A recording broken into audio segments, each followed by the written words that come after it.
G'day YouTube, Wobbles on a lot here. Those of you who are paying attention will know that yesterday I pumped out three 15-minute videos, maybe 15.5-minute videos, all based on 30 March 2019's New Scientist magazine. And after I'd got those videos in the can, 3 times I had a go at reading the cover story article to camera. And it is a long article with a lot of text, and when I tried to cut a few bits out, like not lingering on the map or explaining its key, entirely omitting Europe is not enough in the discussion box, and leaving out a great big chunk of the final column, I could get it down to 15 minutes 29 seconds. Trying to do better than that, make it a bit more polished, brought it to 15:31, which won't upload. So yesterday I decided, let's do something different. Let's take a bit of a more leisurely view, and because this first movement tagged as number 1 on the map key occurs 5,000 years ago, which means it's really only sort of half the time between now and the last ice age. So they might be talking about the tribe that rewrote history. They're not starting at the beginning. They're not looking at the tribe that started the history. The tribe that began at Gobekli Tepe, 12 kilometres northeast of the city of Sanilurfa, in what is now modern-day Turkey, about which Wikipedia says this: Gobekli Tepe, Turkish for Potbelly Hill, is an archaeological site in the southeastern Anatolia region of Turkey, approximately 12 kilometres northeast of the city of Sanliurfa. The tell has a height of 15 metres, 49 feet, is about 300 metres, 790 feet in diameter. It's approximately 760 metres, 2,490 feet above sea level. It agrees with my big map as to where it is. It says it's a sanctuary founded 10th millennium before the Christian Empire. 12,300 years ago, as I can stumble it. It was abandoned in the 8th century before the Christian Empire. So it was occupied for about 400 years. 500? 500. The tell included 2 phases of use believed to be of a social or ritual nature by site discoverer and excavator Klaus Schmidt, dating back to the 10th to 8th millennium BCE. During the first phase belonging to the pre-pottery Neolithic age, circles of massive T-shaped stone pillars were erected, the world's oldest known megaliths. More than 200 pillars in about 20 circles are currently known through geophysical surveys. Each pillar has a height of up to 6 metres, 20 feet, and weighs up to 10 tonnes. They are fitted into sockets that were hewn out of the bedrock. In the second phase, belonging to the pre-pottery Neolithic B, the erected pillars are similar and stood in rectangular rooms with floors of polished lime. The site was later abandoned after the PPNB. Younger structures date to classical times. The details of the structure's function remain a mystery. It was partially excavated by a German archaeological team under the direction of Schmidt from 1996 until his death in 2014. In 2018, the site was designated a UNESCO World Heritage Site. Okay, 7 miles northeast of there. That's where it all started. The Broadacre agro-cult of Harvest Everything-ism. You needed to know that, didn't you, little swamp wallaby? That's where it began. The thing is, in about 1997, I well recall reading in a New Scientist magazine, first article that sort of publicised Gobekli Tepe to people like me, and it said that the big thing is, people used to think that once upon a time, everybody started living in villages after the invention of agriculture about 5,000 years ago. That was the official story when I was a kid. And it had been the story for quite a while. The story is people invented agriculture, then they could have a sedentary lifestyle, then they could live in a village, then they could invent religion.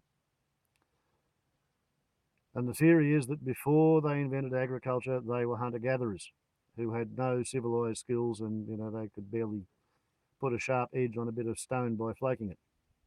But Gobekli Tepe changed all of that. Because at Gobekli Tepe,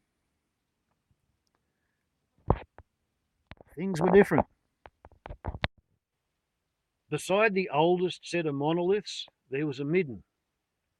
And when they dug down to the bottom of the midden to get to the earliest stuff that was dropped there, all of the grain in the midden were wild harvested species. Some of them came from 500 kilometres in other directions.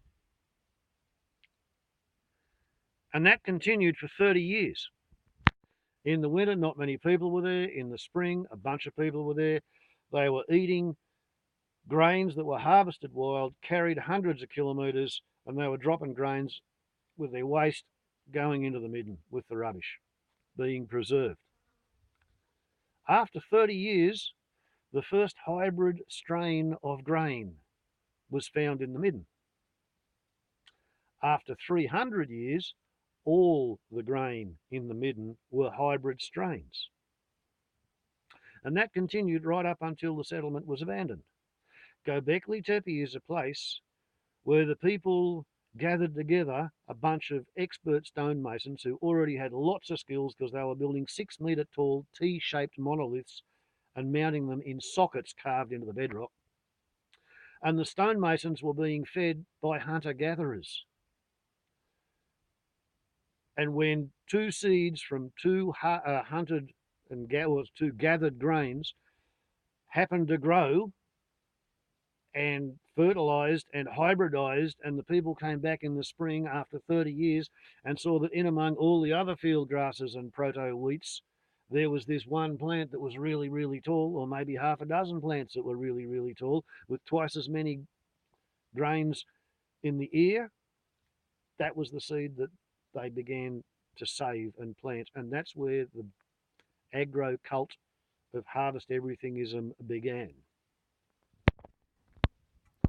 And from Gobekli Tepe, the cult of Harvest Everything-ism spread out downwind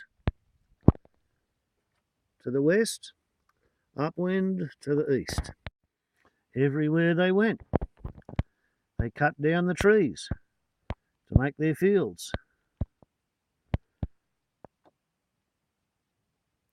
In Egypt, the economists told the pharaohs they needed a tourist attraction, and to grow the barley to feed the stonemasons who were building the pyramids, they turned the Sahara grain steppes, wheat fields, into the Sahara deserts. And time sort of went on for 5,000 years. Gobekli Tepe rose and fell. The idea of harvesting everything spread out. And then we take up the story. A bit over 5,000 years ago in Europe, as told by New Scientist magazine. Neolithic Europe was subjected to a devastating conquest. Colin Barris discovers the untold story hidden in ancient DNA.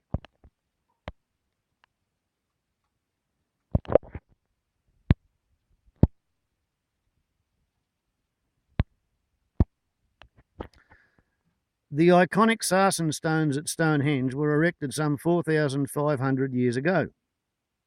Although the monument's original purpose is still disputed, we now know that within a few centuries it became a memorial to a vanished people. By then, almost every Briton from the south coast of England to the northeast tip of Scotland had been wiped out by incomers. It isn't clear exactly why they disappeared so rapidly, but a picture of the people who replaced them is emerging. The migrants' ultimate source was a group of livestock herders called the Yamnayans, who occupied the Eurasian steppe north of the Black Sea and the Caucasus Mountains. They came from there, or thereabouts, the Yamnaya. Britain wasn't their only destination. Between 5,000 and 4,000 years ago, the Yamnaya and their descendants colonised swathes of Europe, leaving a genetic legacy that persists to this day. Their arrival coincided with profound social and cultural changes. Burial practices shifted dramatically. A warrior class appeared, and there seems to have been a sharp upsurge in lethal violence. I've become increasingly convinced there must have been a kind of genocide, says Christian Christensen at the University of Gothenburg, Sweden. As he and others piece together history, one question resounds. Were the Yamnaya the most murderous people in history? Before about 5,000 years ago, Neolithic Europe was inhabited by people much like those who raised Stonehenge. They were farmers with an urge to work together and build large stone structures. It looks like these people were quite communal, says Christensen. And that community spirit continued into the afterlife. Many of the megalithic monuments served as shared graves, some containing the remains of up to 200 people. They were also innovators. Patterns of wear on ancient cattle bones suggest they had worked out how to use livestock to pull heavy loads. They probably had wheeled vehicles, and there may even have been proto-roads connecting communities. It looks like they were coming together. Stay where you put. It looks like they were coming together to live in what Christensen calls mega settlements, with populations of up to 15,000 people. In other words, Neolithic Europe appears to have been prosperous, community-minded, and relatively peaceful. Then everything changed. Starting about 5,000 years ago in southeast Europe, a region bounded today by Ukraine in the east and Hungary in the west, a new style of burial custom appeared. I think that would be about there on the map they give us. And it says the Yamnayans arrive in southeast Europe 5,000 years ago. Point 1, having come from north of the Caucasus Mountains. The dead were interred in what archaeologists call pit graves, rather than in communal structures. The body was decorated with a red pigment called ochre, and the grave chamber covered with wooden beams and marked by a mound of earth a few metres tall, dubbed a kurgan. This distinctive burial custom originated on the Eurasian steppe, where it was associated in particular with the Yamnaya. According to archaeologist Volker Hade at the University of Helsinki, Finland, its appearance in Europe indicates a traumatic shift that disrupted existing social patterns. The disruption soon spread. In subsequent decades, Yamnaya-like artefacts and behaviour started popping up elsewhere on the continent. By 4,000 years ago, the corded ware people, named after their distinctive pottery and adopting many Yamnaya customs, began to appear in Central and Northern Europe. Point 2. Some corded ware people have substantially Yamnaya ancestry 4,900 years ago. The big question is, how and why did Yamnaya practices spread so far and so fast? Until about 5 years ago, most archaeologists were convinced that this largely reflected the movement of ideas and technology while people stayed put, in much the same way that Nokia mobile phones swept across Europe in the late 1990s and early 2000s. But in 2015, geneticists suggested an alternative. Teams led by David Reich at Harvard Medical School and Esk Willerslev at the University of Copenhagen in Denmark announced independently that occupants of corded ware graves in Germany could trace about 3/4 of their genetic ancestry to the Yamnaya. It seemed that corded ware people weren't simply copying the Yamnaya. To a large degree, they actually were Yamnaya in origin. Now you can see why yesterday didn't go well. We've reached there. We haven't touched any of that. And we have that plus all of that to go. So I will lubricate my throat and then return with part 2 of New Scientist History of Violence and the Cult of Harvest Everything-ism. Warbles on a lot to YouTube. Ciao.